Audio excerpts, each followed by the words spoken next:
So first of all, thank you very much for joining us, everybody. We're really grateful that you've made time and space for this meeting on a Friday afternoon.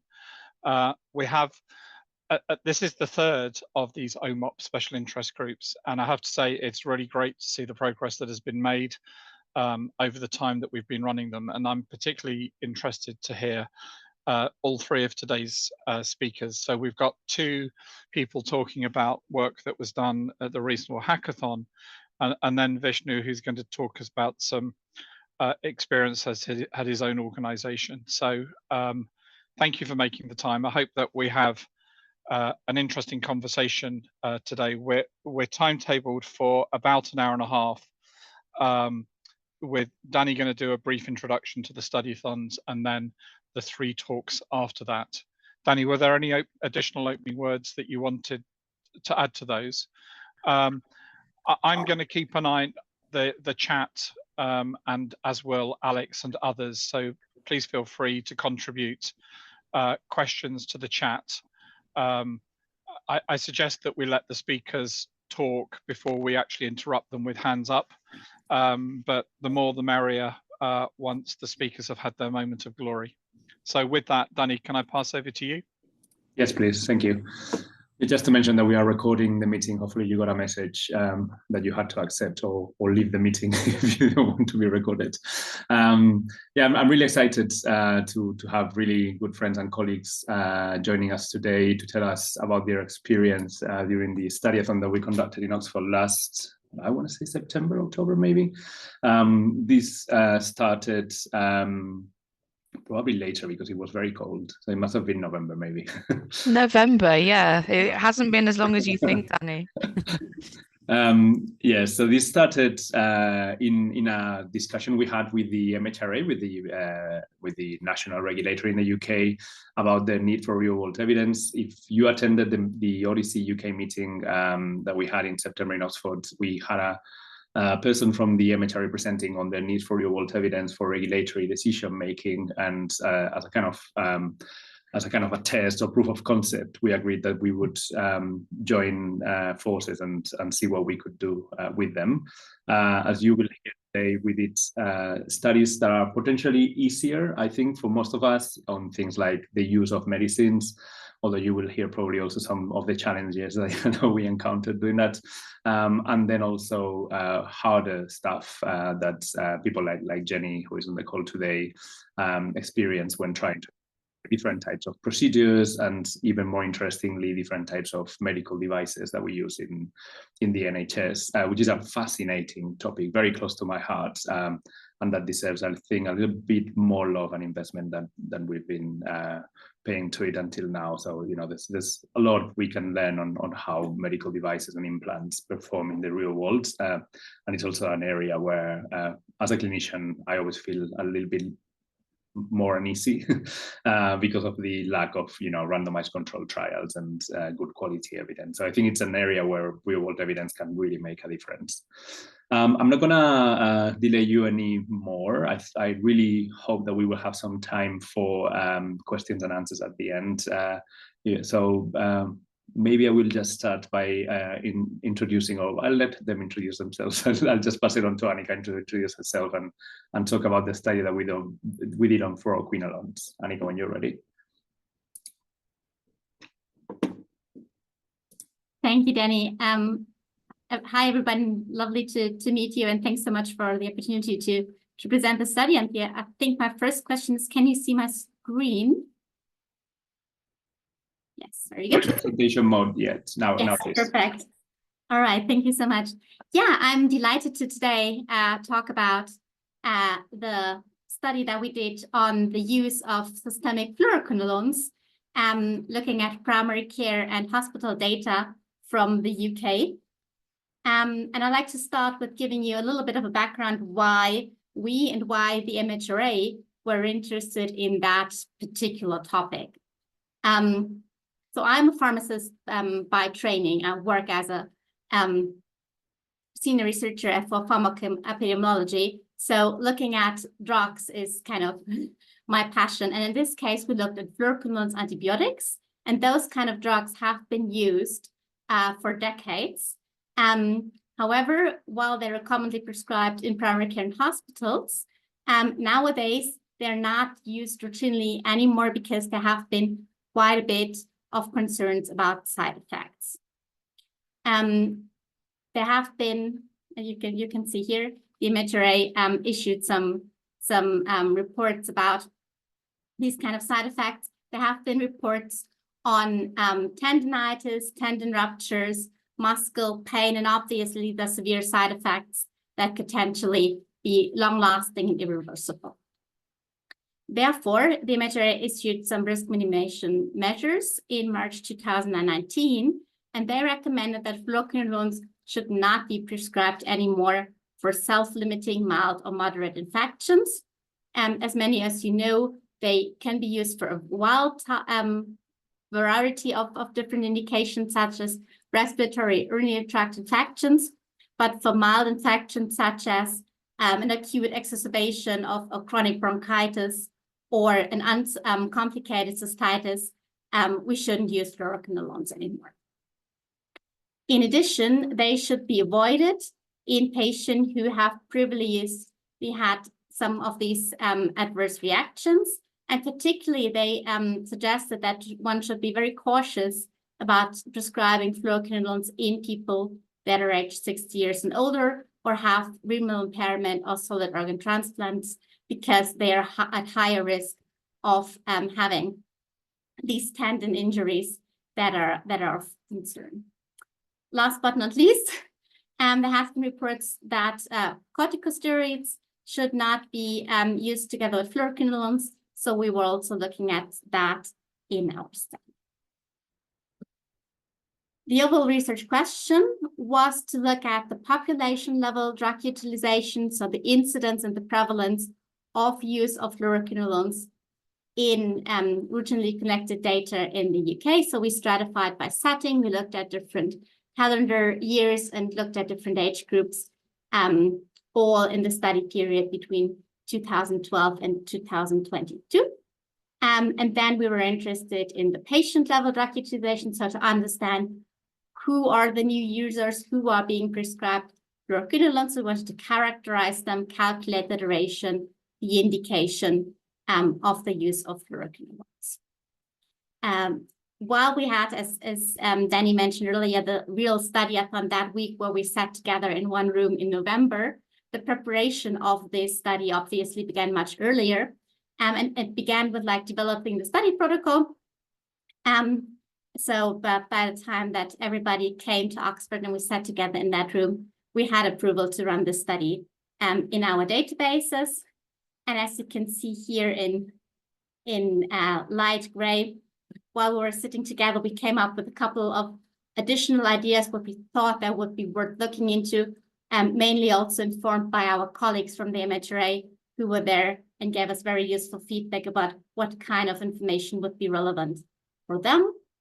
We therefore added this interrupted time series analysis, which I will explain in the later slides, and added some stratifications when we're looking at the new user characteristics, looking at what happened before and after the risk minimization intervention, and particularly focusing on the age group of over 60-year-old people who are potentially more prone to adverse events.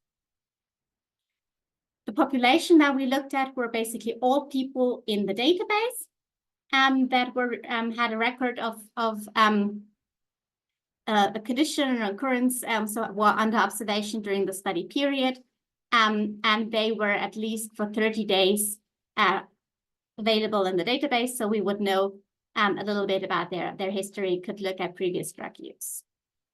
For the patient level drug utilization was similar, but we were more interested in new users of fluoroquinolones. So we only included people who did not have a previous record of a fluoroquinolone prescription in the 30 days before the prescription that we were looking at. We had 6 database partners who were participating in that study, spanning from CPRD, looking at primary care data, CPRD Gold and CPRD Aurum, to the Health Informatics Center data from Scotland that had primary care and secondary care data. And then we had 3 hospitals that contributed data, which was very interesting to work with. The Lancashire Teaching Hospital, the Bath Bone Health, and the Great Ormond Street Hospital, which was contributing data on children. And I think that's particularly interesting because there's not much data out there looking at fluoroquinolones in children. However, obviously, this is also a concern. So that was very interesting to look at.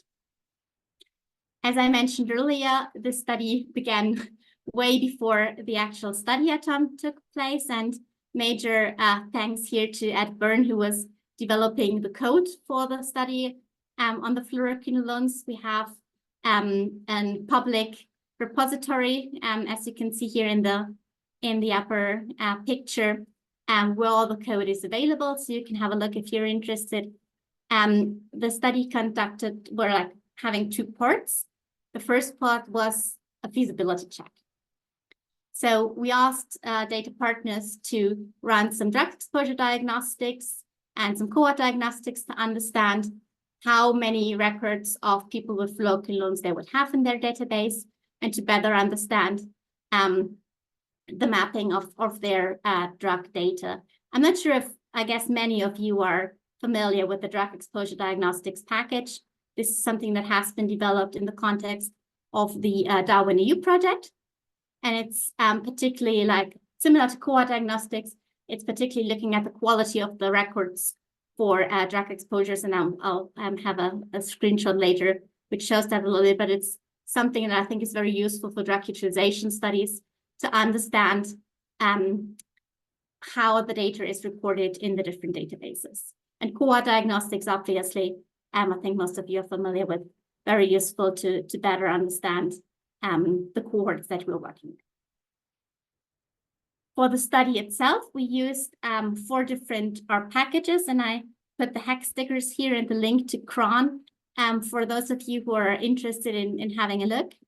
Code list generator is a wonderful package that helps us to define the code lists for our cohorts.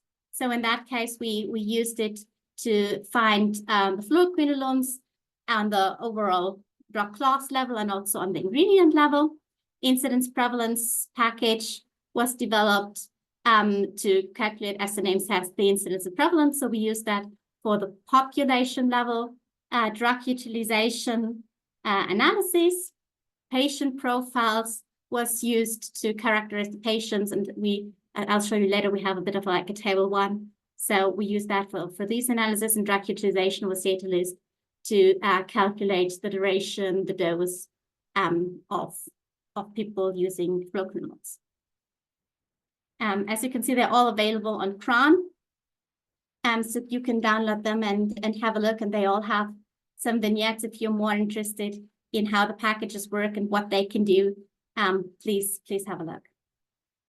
All right, let's have a look at the actual results that we found. This is the first result looking at the population level drug utilization for the primary care database and primary care plus secondary care data from Scotland. So you see here in the plot in orange CPRD Gold, in green CPRD Aurum, and then the Scottish data is in blue. We have incidence rates by the quarter of the year. And then basically looking at the study duration from 2012 to 2022. And what we can see is that the incidence of fluoroquinolone prescriptions slightly decreased over time. So from 2012 to 2019, where in March, the risk minimization measures were issued. I think at least for the Scottish data, you can nicely see that the incidence come down. There's also a slight decrease visually in the CPRD data. And then after the RMM 2020, we see that the incidences came down even more. And if you ask me, I would say, yeah, well, there has been a change that potentially is due to the RMM. We do see that there's a difference after 2019, but obviously this is just like the visual impression. So my colleague Yixing Wu wanted to know for real, and she conducted an interrupted time series analysis to really understand if we do see a change that was happening in 2019.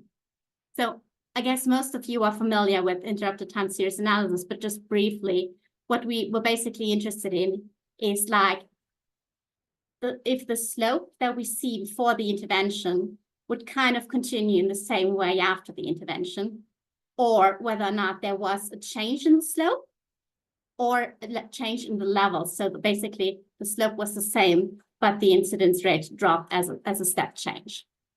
And you can see here in the plot for CPD-ORM and the Scottish data for both the younger age groups and older adults, the segmented regression analysis that have been done. And it's, I think, a bit easier to see that there has been this step change. We don't really see the slope change so much, but the step change indeed was significant. We did the same for hospital data. We did that for the Bath Hospital, who had data available before the RMM, the Great Ormond Street Hospital in Lancashire. Hospital had data from 2019 onwards, so we couldn't really look at whether or not there was a change in time around that time. So we looked at Bath, and as you can see here, we again see quite a bit of a step change around the time of the RMM in 2019. And now we were very impressed how Bath implemented that change. And it turned out that at the same time, they also had some internal kind of recommendations against the use of ciprofloxacin. So we expect that this kind of comes together and explains this very impressive drop in incidence. But it's very useful to have the team there at the moment when we could look at the results together during the study-a-thon, because that enabled us to really discuss what we see and understand the reasons behind it. Looking at the characteristics of new users, I briefly want to show you this overview table and just want to highlight here in red the differences in the databases that we have. So what you can see basically for CPD-ORM is that we had 1 million new users of fluoroquinolone, whereas in the GOSH pediatric data, we had 46 kids. And that shows the variety of the data that we were allowed to work with. And I think that's a particular strength that we could cover these different settings. Looking at the age of people starting treatment, you can see here between the hospital databases, there have been quite a big difference. So obviously the kiddies in GOSH with a median age of 6, but then people in Lancashire Hospital Trust with a median age of 70. And in the primary care data, most of the people were aged around 60. For co-medication, we looked at whether or not people had antibiotics in the 30 days prior, and that was a particular concern because we thought that if people would get fluoroquinolones as a second-line treatment, that would potentially be easier to explain why, even though knowing the potential side effects, these prescriptions were adequate or needed compared to if they were first-line treatments. So we saw that between 23 and 24% of people in CPRD had another antibiotic in the immediate time before, and that suggested that the fluoroquinolone prescriptions that we saw were, for a good amount, second-line treatment. We also looked at the comorbidities, looking at whether or not people with a new prescription had any of the comorbidities that were of particular concern because they could make people more prone to the adverse events. And we saw that in the primary care data where we had this information available already, 12% of people had a renal impairment. So that is something that I think it's quite interesting to see. There are still analysis ongoing to see how that changed over time and after the RMM, but this is like the first overall impression that we got from our data. As I mentioned earlier, we're quite interested in the indication for the fluoroquinolones because obviously the recommendation said that mild or moderate infections should probably not be treated with fluoroquinolones. So we compared the indication before and after the RMM. And the plot that you see here on the slide is looking at the age group of people aged 60 years and older. How do we identify indication? For primary care data such as CPRD, we would usually not know the real indication for the prescription, but we could go back in time and see if in the immediate time before the prescription, there has been a record of any of the conditions that potentially could be an indication. This is how we define it. So we looked at the week before treatment start and used conditions that were recorded as a proxy for indication. I show you here in blue the percentage of indications that we had for the specific indications that we identified before the RMM was issued, and then in orange after. And what you can see here for urinary tract infections, we see that the proportion of people who received fluoroquinolone with that indication came down, which is, I think, a very good sign. And the same for respiratory infections. We see that this slightly came down again in CPRD Gold and Orum. And obviously, if you look at the BART hospital data, we still do see quite a substantial amount of infections with fluoroquinolone's treatment that were severe, so bloodstream infections or GI infections. And I think that's quite interesting going forward to understand what that means. But obviously, those are severe infections compared to the mild infections that were recommended not to treat with fluoroquinolones. Looking at drug utilization, I earlier mentioned the drug exposure diagnostic. So this is a screenshot looking at ciprofloxacin as an ingredient. And this is an example of 4 of the 6 databases where we basically looked in the whole data, not only in the study period, but in the whole data per ingredient at the drug records and at the duration of the treatment. So we would know the median exposure days and then the interquartal rate. And I highlighted this here for Gold and Orum because for primary care data, the average duration and cumulative dose are a bit easier to look at because they're looking at longitudinal prescriptions. So we looked at this, and as you can see here, the median exposure duration is between 5 and 7 days, and that is what we would basically expect for ciprofloxacin. And when we then do the proper analysis with the drug utilization package, we kind of find a similar result, 7 to 5 days, and the initial dose is about 1,000 milligram, which is what we would expect. So in conclusion, I think we can say that we saw that the RMM was effective in reducing the population level incidence of fluoroquinolone prescriptions. We saw a slightly stronger effect in people aged 60 years and older, and a substantial proportion of the new users used them as second-line treatment. So we saw that they received a different antibiotic before, which is quite reassuring. And last but not least, we saw that the proportion of prescriptions for urinary tract infections or other respiratory tract infections that are probably not as severe and therefore could be treated with other antibiotics decreased after the RMM compared to the time before. I would like to conclude this talk by thanking lots of thanks to the people who were involved. Thanks for colleagues at the MHR. Thanks to Dad and Nanny who made that happen and organized this. Thanks to all the data partners who were running the code, who were participating, who came to Oxford and worked with us together on that study. It has been a really great week. And I think it was a really nice opportunity to strengthen the collaborations and work together using the data in the UK that we have with OMOP. And I think it's a really nice example of what can be done. I'm going to stop sharing my screen now and looking forward to questions. Thank you.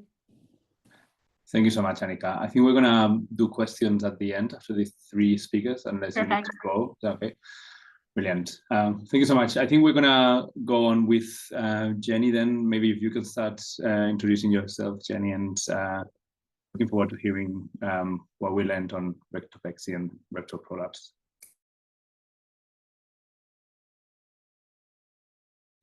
Right, hopefully you can see my screen. Yeah, very well. Perfect. Okay. Right. So I'm Jenny Lane. I'm an orthopedic academic clinical lecturer here in East London at Barts and London, or Queen Mary University of London. And I also work at Barts Health, which is our clinical conglomerate of hospitals. And I'm going to talk to you about the other part of the study-a-thon that we did, where we were looking more towards the surgical and device data that we may have available within the UK OHDSI Node. So the main thing for this, in terms of this question and how we were working with the MHRA, was really to think about the Cumberledge report. So in terms of thinking about the need for device surveillance in an improved manner in order for us to identify patient safety signals sooner rather than later. And therefore, in this question, what we were looking at is rectal prolapse and rectopexy, rectopexy being the surgical technique for repairing rectal prolapse. This question was very much one where we started in an area that we felt very comfortable with, a little bit like the scientific areas that Annika has talked about, where we started looking at the epidemiology of rectal prolapse and the epidemiology of the surgical repair of that, but then moving on into areas where it was slightly more exploratory. So by that, talking about the different types of rectopexy that can be done, thinking about whether that is coded as a procedure or as a device itself, and then how we could define those in the different data sets. We then wanted to look at potential complications and whether we were able to associate that between the subtypes and complications either in the short term or the longer term. And then also with a slightly more philosophical lens, can we really find devices in our data? And if we can identify devices, is any of that data useful? Which is a hard question, and one that in some ways you don't really want the answer to be no, but you have to ask the question. So we were also joining the study-a-thon as a data partner. And so we were coming from East London as a second UK electronic healthcare record that covers specialist services, predominantly those more towards the centre of London, with cardiac and cancer, renal services, and also paediatric services as well, that have been touched on a little bit in the fluoroquinolone study that we were able to look at. We're also a level 1 trauma centre, so some of the sickest people across London are brought to the Royal London by air ambulance. And from an orthopaedic perspective, which is my subspecialty area of interest, we very much have a diverse and intense group of patients that come to receive treatment with us. And also there's part of the university, so at Barts London Medical School and Queen Mary University of London. We're a data set that have over 2.6 million patients in it, overall with a 15-year horizon.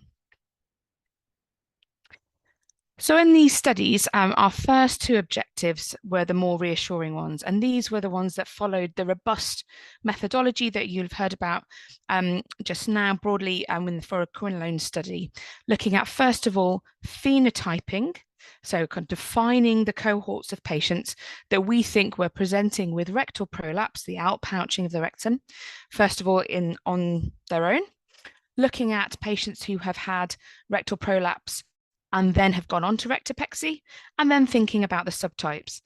And for that phenotyping work really needs to, you've got to give the credit to Albert and the team in Oxford, who really work through the idea beforehand with knowledge experts to think about how we would define those. And that was both from a clinical approach and also from a data-driven approach using codeless generator. What we were focusing on is OPCS coding for the surgeries themselves, but also thinking about how that converts to SNOMED and how that fits in with the OMOP Common Data Model. We then wanted to look at general and specific outcome measures, looking at complications at 30 days, 90 days, 1 and 2 years. The packages that had been developed were also used here, so looking at patient profiles, drug utilization, and incidence prevalence. And then going beyond that, our plan was to then identify if we could find our devices to bolt on to some of these studies. In order to do this, we had a double-pronged approach. So first of all, we were looking for device concept IDs within the Common Data Model, but also we went back to the source. As operating orthopedic surgeons, we thought, okay, how does this data come into our source and how can we identify this going forward? Now, we know that everyone in theatre is very busy and they're putting in lots of data into the computer behind us. And so we went back to the source and thought, okay, where is it here? And we started where we feel most comfortable with shiny metal before we went more towards looking at rectopexy and mesh reconstruction, so that we would know that we would feel that we definitely thoroughly interrogated where we were going. And so what you can see here is a confidential snapshot, which shows you for a fixation of a femur and also looking at a hip replacement. And what we were able to find is that there were serial numbers coming in, and we wanted to know if that was actually a serial number or what that number represented. We then went on a bit more of a search, and the thing that we found was we wanted to know the unique device identifier. There's two different ways of doing that, both within the European Union or at the moment, there are search engines for the US as well from the FDA. And so we started going through and trying to identify what these codes really represented for us. In the example I just gave you, we were able to go through in the US system and find that the unique device identifier was taking us indeed to part of a hip replacement, which we were able to find here, which was nice and reassuring. That's the other part of the hip replacement. Then what we wanted to do is, okay, we wanted to go back to our research question being based in rectopexy and see if we could identify the devices that potentially would have been used in the pelvic reconstruction that had occurred. And what we found was that in our source data, we found some codes, and I'm delighted to say that this took us to a mesh project. So we were looking at this question a little bit more from a kind of abstract sense, I suppose, of whether we could use this data, our data, to identify devices and how this could translate within the whole of the OHDSI UK node. It was really exciting that we could identify specific implants, but also we were able to share that experience with our colleagues who were there at the time, because we were all there in the room. And you're going to hear from Vishnu in a moment, but they were able to look within Lancashire and say, okay, well, we must be collecting some of this information too. And they were also able to think about the devices that they had there available to them. One of the things we also did was identify and generate device-specific cohorts that we would aim to use in future. And overall, what we found was, certainly for us, we had over 1.2 million device serial numbers for implanted devices that have been used in East London, which we're hoping to take forward with our partners such as Lancashire to identify how we can meaningfully use this in future. I think the big learning points from this element of the study-a-thon were thinking about the consistency of data entry and what data is really coming in from the source. We worked really closely with our colleagues who have done the ETL process and who know the source data really well, who were back in East London at the time. And we were asking them, right, well, actually, where does this sit? What do we think this represents? And that was really an important step in this part of the study. And that's something that we want to work on in future. We also found that the unique device identifier that is given to each implant can vary in terms of its format, but also in terms of its where it's generated from, whether it's the US system or the EU system. But there is a slight element of predictability within that, and that's an area that we also want to work on. We want to work on thinking about how we store unique device identifier in our data. And again, that's something we hope to build on within the UK OHDSI Node, and developing an infrastructure locally for us to be able to use this to ultimately give back to our patients.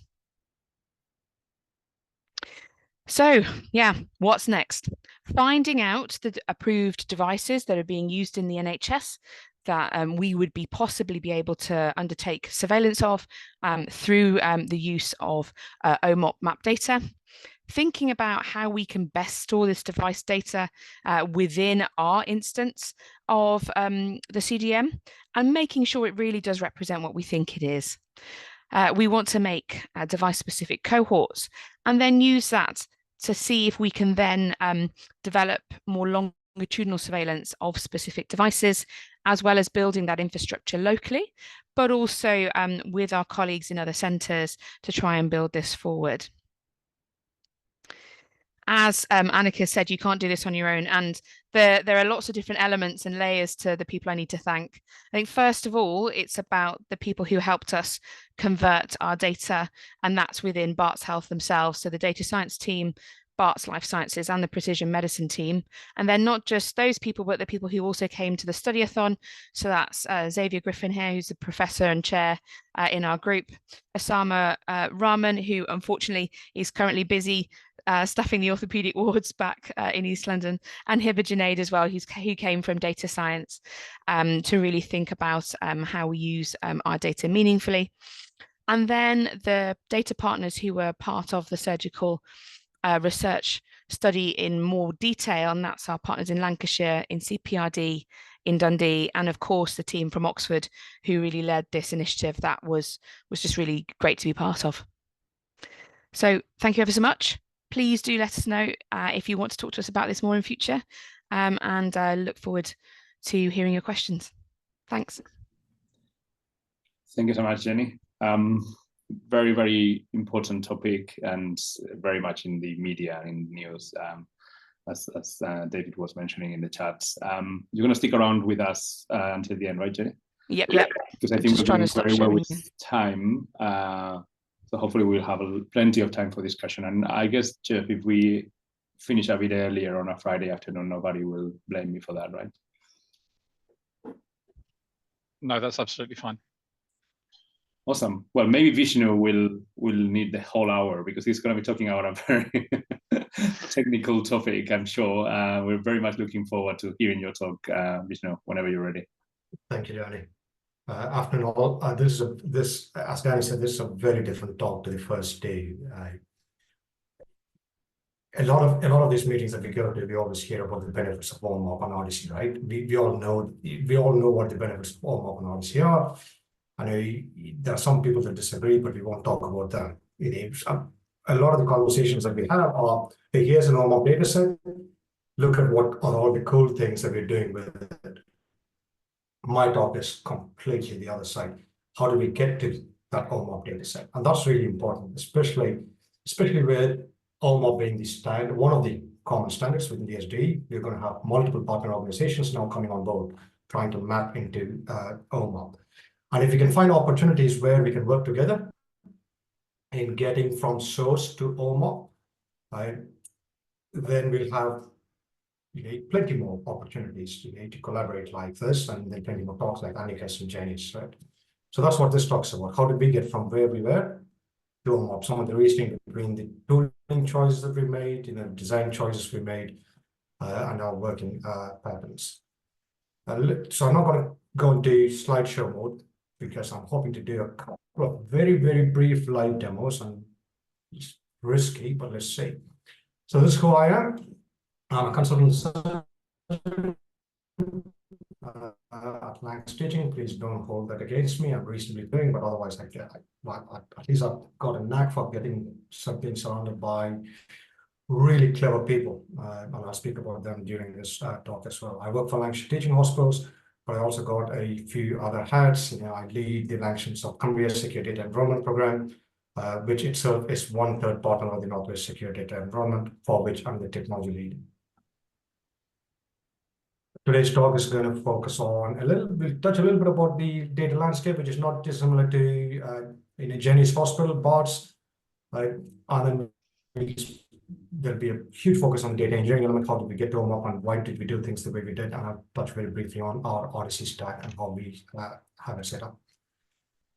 Right. So typical to any big secondary healthcare organization, the top little scale, flow diagram shows, if a patient comes into hospital, let's take a cancer patient referred for a suspected cancer, by the time they hit the hospital and go home, we are collecting data in about 7, 8, 9, 10 different clinical applications, and they're all siloed. For instance, we have our EPR warehouse that sits on Oracle. We have a bunch of other systems that sit on SQL Server.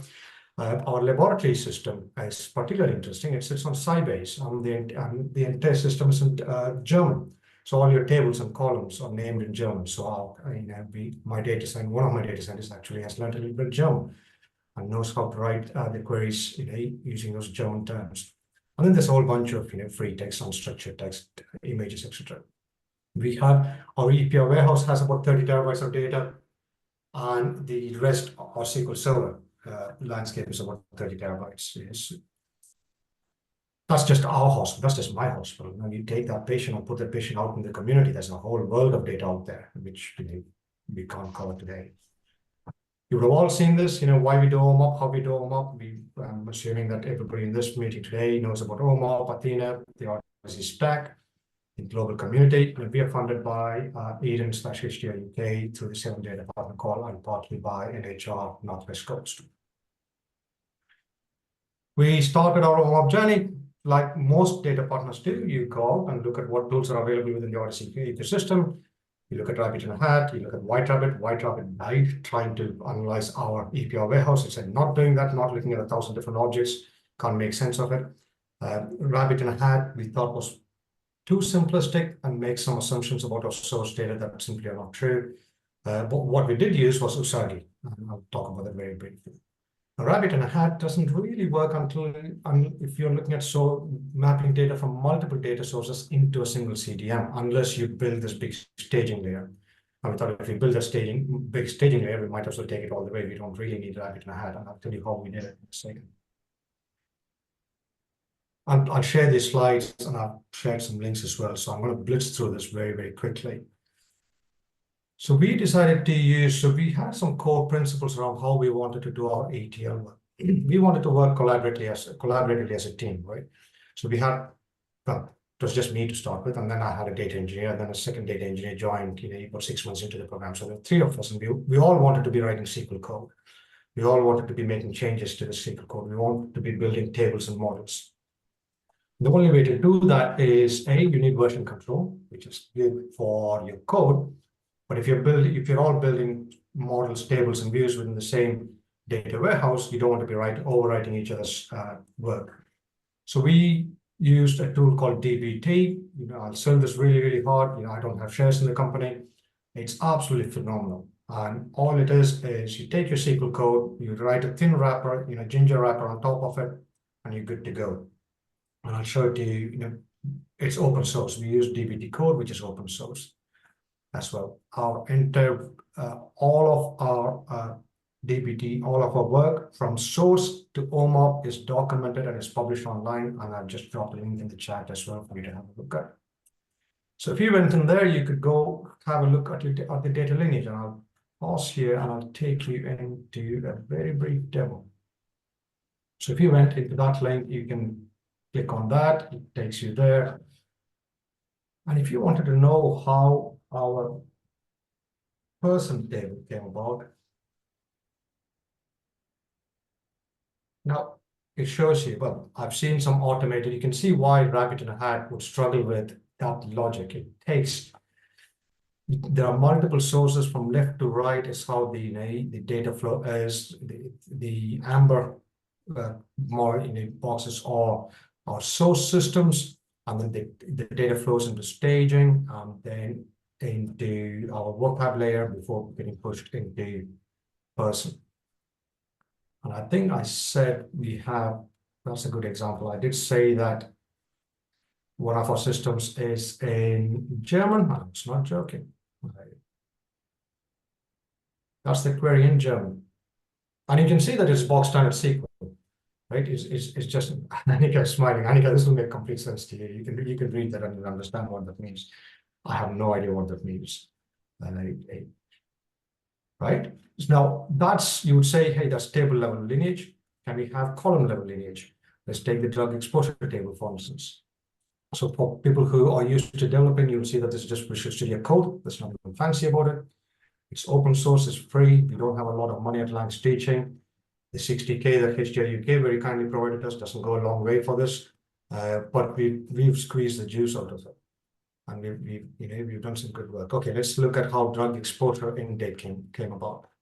So if you want to look at the column level lineage of drug exposure end date, it tells you that it came from that model there, and work out drug exposure, and you can go and look at where did that come from. That came from that, and that came from our flex, which is our EPR, and so on and so forth. So you get the idea.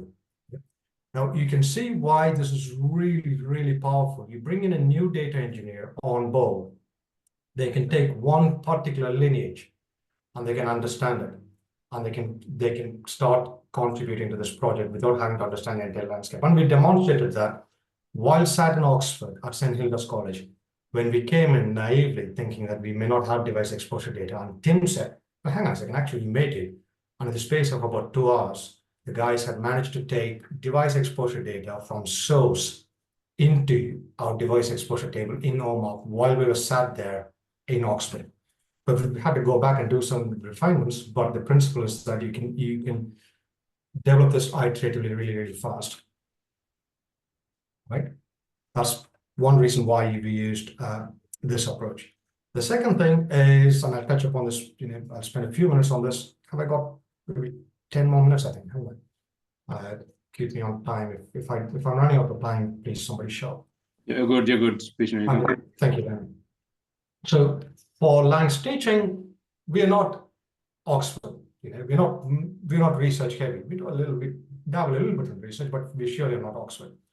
So if I'm selling OMOP, I can't say, hey, I've got these millions of pounds coming in. If we had OMOP, we can use it. No, OMOP has to serve research, but it also has to serve a whole pile of other use cases. And for us, because our source systems are so complex and the knowledge of those source systems is locked in the heads of some really clever people in business intelligence, OMOP has real value. If a small team, that's me, Quinn, Tim, do a lot of heavy lifting and get our data into OMOP, then any new data analyst or SQL developer that comes in or BI analyst comes in has to just learn OMOP, right? And that's well documented. And then they can go and do a whole pile of cool stuff on top of OMOP and not necessarily have to go and learn German.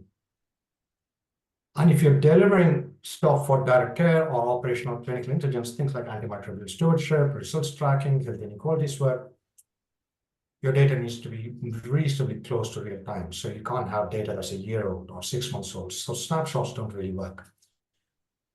If you are doing a full truncate, drop everything, drop all your tables and rebuild, our measurement table in our source EPR system has got 1.2 billion rows of data. There's no chance in hell of doing that every 3 months. It takes a week to take that through the lineage. Right. Madina, was there a question for me? Or? I think that was there was some interference. Yeah. I've muted them. So what we did was we designed our OMOP for some areas of our OMOP. The heaviest loads are for measurement and observation. This is where our systems have over 1 billion rows of data. There's a lot of heavy processing in the transformation logic. We have built this from the ground. We built incremental refresh from the ground up. Our entire OMOP instance, and Quinn's run a week-long test doing this every day. On average, our entire OMOP instance, all of our OMOP tables, get rebuilt in about 75 minutes, give or take 10 minutes. So our EPR refresh runs overnight from our Oracle warehouse. It gets refreshed overnight. There's a whole bunch of BI workloads that happen during, from about 5 o'clock in the morning to around 8, 9 in the morning that we don't want to interfere with. And then if we trigger our OMOP refresh around 9, we've got the whole thing built. By 10, 11 o'clock, you've got data that's as recent as midnight the previous night. We'll skip that bit. The way we've done vocabulary mapping is we used Usagi. Usagi's the data from Usagi goes into a bunch of CSV files in there. I can share a link into a bunch of CSV files. For instance, this is directly export from Usagi.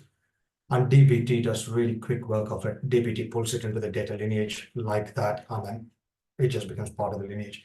It also means that we can bring our vocabulary mapping into version control. So if we decide that, hey, this vocabulary, this line, we map the CT scan of the abdomen to the wrong SNOMED code and we change it, we have an auditable track record of how we did it. Right, what comes after OMOP? So we did all of this. We did this on-prem in SQL Server. What comes more OMOP?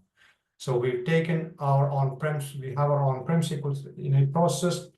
What we've done, and this was happening while I was in OMOP, while I was in Oxford, not in OMOP, while I was in Oxford. We now have a meta-driven ingestion pipeline that takes our on-prem OMOP every morning, but I fib a little bit. We've done a snapshot into Azure Databricks, but starting March, it will happen every morning. And that follows DevOps principles. So we're not, it's completely automated.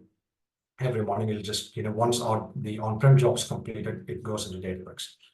I've built, I've shared this again. I don't know how useful it will be to the community. We can trigger the entire Achilles data flow, Achilles metrics. If you're running Achilles only once because your OMOP instance is 6 months old, then that's cool. But if you're refreshing your data every day, it'd be cool to have the latest instance of your summary metrics. So you want you want to be able to run Achilles regularly. And we have continuous testing as well. And this, I think, I'll speak about that once I get to the medallion architecture. So we've got OMOP in raw, and then we have 2 further layers of OMOP. We have silver and we have gold. And for people who are familiar with the medallion architecture of data warehousing, you know exactly what that is. So bronze for us is raw data ingested from on-prem SQL Server, just comes as is. Plenty of data quality issues. We don't do a lot of data quality checks in its journey during that stage. But the focus is on good, efficient incremental loading with minimal disruption to existing workflows. The silver layer is where we do a lot of cleaning, data quality checks, testing, but the data is re-identifiable and it's near real time for direct care users. So we can do things like, like I said, antimicrobial stewardship, results tracking, etc. And from silver, we go to the gold layer. This is completely de-identified data that becomes available for researchers, high quality, research ready, and it's snapshot, so it's not getting refreshed every day, maybe every month, quarter. And that's what, when everybody speaks about OMOP, I think that's what they talk about. This is what you get. And that's what we use for the federated OHDSI style research. So some summary metrics. These are also available on the OHDSI poster. That's Quinn. She was really camera shy. That's Quinn holding you can just about see the top of her head there. And there's Keir Starmer talking. It's not Keir Starmer, I don't know who that is. That was at the Global US OHDSI Symposium. And you can see our poster out there, right at the end. I've got a big arrow there. So we did get there. Okay, so very briefly about the analytics infrastructure. So we had our OHDSI stack deployed on Kubernetes. We're just moving it into the Langston subcomputer footprint. So that's where our OHDSI stack will be. It'll be integrated into Azure DRE and will be made available to researchers. The reason for using Kubernetes is going back to the medallion architecture. We're not only using OMOP for research, but also for direct care users. So it makes sense for us to kind of have a scalable platform. I'll share the slide. If you're interested in Kubernetes, please get in touch. Team, I finally managed to get a picture of Quinn and Tim with me. There we go. That was outside of. So I must thank Danny and team for playing excellent hosts. I think I did say this in Oxford. Tim and Quinn came there as really, really, really shy BI analysts, and they came away thinking, I think we know what we're doing. We're not that far off. We've done a good job of it. So that experience in Oxford has helped build my team's confidence and my confidence. But there's a much bigger team, both at Langs teaching, some of who are named here. And also we made, like Annika said, we made plenty of friends. And incidentally, I'll plug this thing that I'm in a HDRA UK meeting. We've been shortlisted for HDRA UK Team of the Year. We don't know if we'll get it, but that's in the leads. Thank you. So that's what we've done for. We've just been working. Okay, I think we can close there. I hope some of you are taking some time off for the half-term break, especially if you have kids. There's no escape to that. Otherwise, looking forward to meeting you again soon, and hopefully for more exciting discussions on OMOP mapping and OMOP tools. Thank you so much, everyone. Lovely to see you all. Thanks. Bye. Thanks very much indeed. Thank you all. Very kind. Bye-bye.